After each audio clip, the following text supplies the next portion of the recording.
परमवीर सिंह का लेटर बम फूटने के बाद महाराष्ट्र में सियासत तेज हो गई है। इस मुद्दे पर बात करने के लिए हमारे साथ हैं बीजेपी के प्रवक्ता राम कदम जी, जो अभी कमिश्नर से मिलकर आए हैं। सर, कमिश्नर से आपकी मुलाकात हुई है, क्या डिमांड थी आपकी? सबसे पहले विगत 16 महीनों के अंतराल में महाराष्ट्र सरकार के दुष्कर्म के कारण मुंबई पुलिस की जो शौर्य की, पराक्रम की परंपरा रही है, छवि रही है, उसे कहीं ना कहीं सरकार ने धूमिल करने का दुस्साहस किया है। अच्छे काम करने वाले पुलिस के साथ भारतीय जनता पार्टी दल पहाड़ की तरह खड़ा है, यह विश्वास हमने उनको दिलाया और ये छवि सुधारने के लिए वे खुद सक्षम हैं।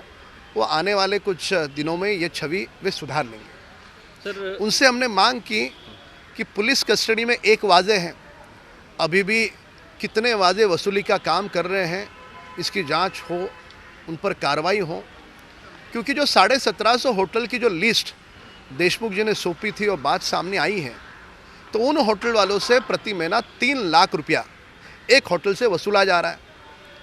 अब ये सरकार इस प्रकार के नियम लाती है कि रात्रि को 11 बजे तक यदि तुम परिवार के साथ होटल में भोजन करने जाओ तो तुम्हें कोई कोरोना नहीं होगा, पर 11 बजे अगर होटल को ताला नहीं लगा और 11:05 हो गए हैं तो तुम्हें कोरोना हो जाएगा। ये महाराष्ट्र सरकार का तर्क है। ये तर्क इसलिए है कि 11 के बाद का जो समय होटल शुरू रखना है, उसके लिए इनको हर महीने के 3 लाख रुपए चाहिए। क्या इसके लिए उन्होंने ये नियम को लाया?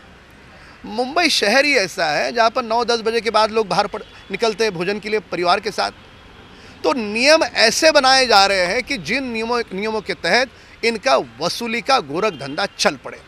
सर, एक सवाल लेटर की टाइमिंग को लेकर उठाया जा रहा है। बताया जाता है कि परमवीर सिंह दिल्ली में गए थे, बीजेपी के कुछ नेताओं से मिले, उसके बाद उन्होंने ये लेटर लिखा। और दूसरा, शरद पवार जी की जो भूमिका रही है इसको लेकर, उसको कैसे देखते हैं? परमवीर सिंह जी ने जो खत लिखा है, चिट्ठी लिखी है, वह चिट्ठी में जो नाम और जो सारा उस चिट्ठी का कंटेंट है, ये बहुत ही गंभीर है, संगीन है। हम चाहते हैं कि सरकार, मुंबई पुलिस उस खत को आधार समझते हुए उसकी शिकायत दर्ज करे और जो खतों में जो बड़े बड़े नाम लिखे हैं उन नामों की जांच हो, क्योंकि वो जांच के बाद सत्य बाहर आएगा। पर यह सरकार 48 घंटे बीत जाने के बाद भी ना वो चिट्ठी की जांच कर रही है, ना वो चिट्ठी में जो नाम लिखे हैं उनसे पूछताछ कर रही है। क्यों बचा रही है सरकार? क्योंकि उस चिट्ठी में सरकार के ही नेताओं के नाम हैं। चिट्ठी का समय पहले लिखा क्यों नहीं, अब क्यों लिखा, यह महत्वपूर्ण है, या चिट्ठी में जो संगीन मामला लिखा है वह महत्वपूर्ण है?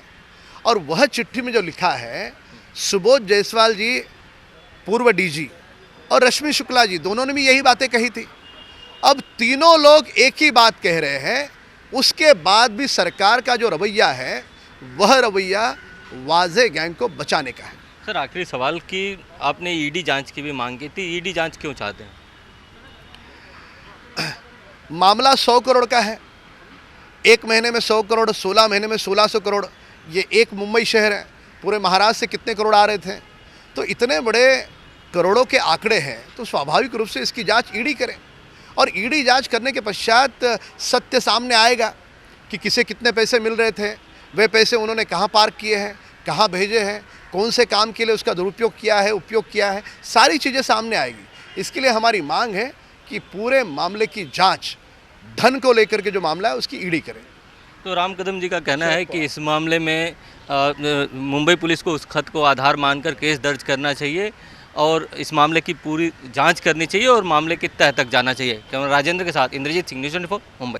YouTube पर न्यूज़ 24 का परिवार अब 1 करोड़ का हो गया है। इस प्यार और भरोसे के लिए आपका तहे दिल से शुक्रिया। चाहे टीवी हो या सोशल मीडिया, हमारा वादा है हम यूं ही निष्पक्ष होकर पत्रकारिता का धर्म निभाते रहेंगे। यूं ही दिन रात आपके लिए सच्ची खबरें लाते रहेंगे। हम निष्पक्षता बनाए रखेंगे।